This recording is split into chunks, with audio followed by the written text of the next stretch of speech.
Are Black people cursed? Welcome back to our channel, where we explore thought-provoking topics and challenge prevailing misconceptions. Today, we tackle a sensitive subject that has plagued history and caused immeasurable pain and suffering: the idea that Black people are cursed. It is crucial to address this issue head-on and expose the fallacies perpetuated by those who claim that Black people are divinely meant to be subservient. Throughout history, this misguided belief has been used to justify racial discrimination, oppression, and even slavery. So, where does this notion come from? Many attribute it to the so-called curse of Ham, a theory based on a passage in the book of Genesis. But let's set the record straight. Black people are not cursed. Black people are created in the image and likeness of God just as much as every other ethnicity of humanity. The idea that Black people are cursed by God and divinely meant to be subservient to other races is often called the curse of Ham, based on an incident recorded in Genesis chapter 9. Other allegations go further back, to Genesis 4, saying that the Mark of Cain, which accompanied a curse upon Cain, was that Cain's skin was turned black. The problem is, neither of these passages says anything at all about race or skin color. Those who say that Black people are cursed by God have no biblical basis for their claims. In Genesis 9, Ham sees his father lying drunk and naked in his tent, Genesis 9:20-22. Ham tells his brothers of their father's condition, and the brothers avert their eyes and respectfully cover their father, Genesis 9:23. When Noah came to, he discovered what had happened and leveled a curse on Canaan, one of Ham's sons. Cursed be Canaan, the lowest of slaves. Will he be to his brothers, Genesis 9:25. The descendants of Ham, according to the Bible, included the Assyrians, Canaanites, Egyptians, and Ethiopians, Genesis 10:6-20. Those who adhere to the theory that Black or dark-skinned people are cursed have pointed to the fact that Ham's descendants include Africans. They also say Ham's name, which means hot in Hebrew, is evidence that the dark-skinned people of the world, who mostly come from warmer climates, are all Ham's children and therefore part of the curse of Ham. Early Christian theologians sometimes used this reasoning in an attempt to explain, not necessarily endorse, why some people were routinely enslaved. Invoking the curse of Ham was a tactic developed during the rise of the Atlantic slave trade in an effort to justify forced, racial-based slavery. Talk of the curse of Ham was especially prevalent in the United States in the lead-up to the Civil War.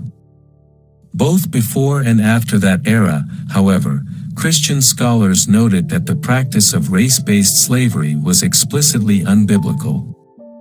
Racism, Galatians 3:28, Revelation 7:9, man-stealing, Exodus 21:16, and abusive servitude, Exodus 21:20, are all forbidden in the Bible. The first point of rebuttal against the idea that Genesis 9 teaches that Black people are under a curse has already been mentioned. Nowhere is race or skin color mentioned in that chapter. Second, Noah's curse is specifically levied against Canaan, not Ham. So, in literal terms, there is no such thing as a curse of Ham in the Bible. Canaan, not Ham, was predicted to become a slave to his brothers. Many of Ham's descendants were never slaves. For example, the Egyptians, children of Ham, spent most of their history in a position superior to that of Israel, children of Shem. Third, the Hebrew terms used in Genesis 9:25-27 are often found in contexts suggesting inferiority but not forced labor, parasi. The same word translated slave in Genesis 9 verse 25 is used of Esau in relation to Jacob, Genesis 27:37, 40, of Joab in relation to King David, 2 Samuel 14 verse 22, and of Abraham in relation to the Lord, Genesis 18 verse 3.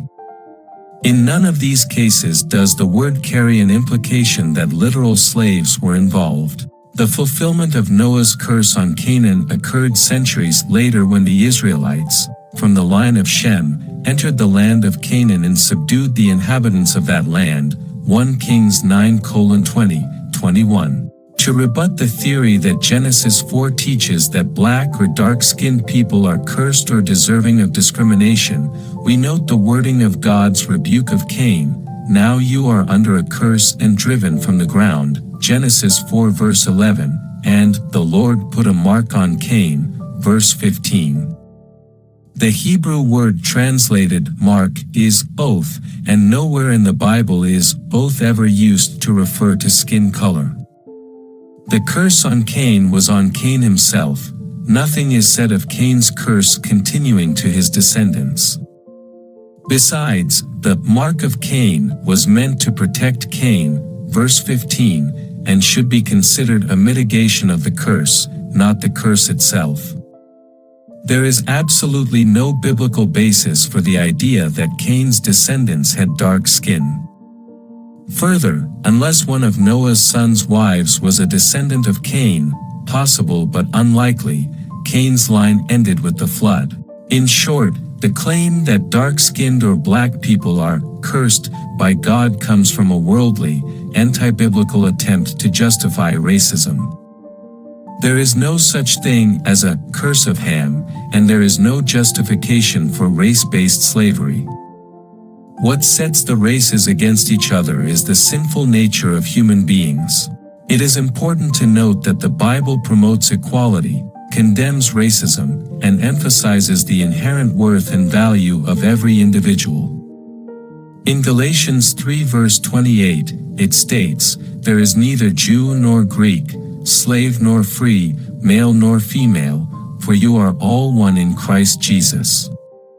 This verse highlights the equal standing and worth of all people in the eyes of God, regardless of their ethnicity or background. It is crucial to challenge and reject any teachings or beliefs that promote discrimination or oppression based on race. Instead, let us strive for unity, understanding, and respect for all individuals, embracing the diversity that enriches our world. Thank you for watching. We hope you have gained insights into the Bible through this discussion. Please consider subscribing and clicking on the notification icon for future updates. Stay tuned for more episodes where we delve into critical issues found in the Bible.